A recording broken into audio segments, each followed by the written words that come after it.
Social media storms soon blow over, but when Twitter, Facebook and Instagram are accused by the chief rabbi of complicity in the hatred that thrives on your platform, then fundamental questions are being asked of tech giants and the limits of free speech.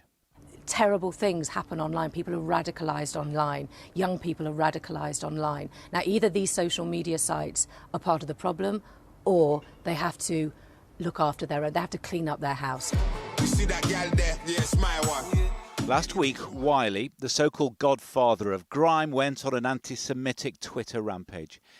"Jewish people, you make me sick," he wrote, "and I will not budge."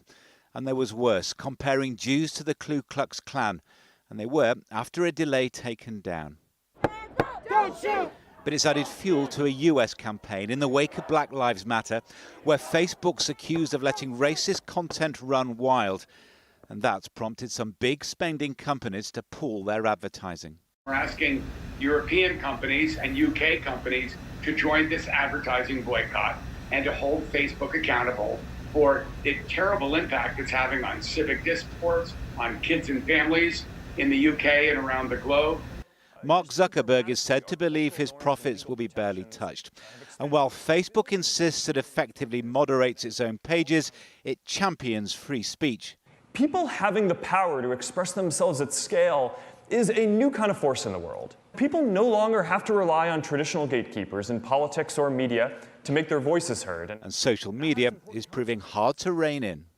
This is the London headquarters of Twitter, which was warned by the government today that it must act more quickly to take down offensive material. And yet the government's own legislation to outlaw harmful content has been long promised and much delayed. Twitter says abuse and harassment have no place on their platform, but critics fear the reach and power of the tech giants now outstrip those of the politicians whose job it is to regulate them. John Ray, News at 10.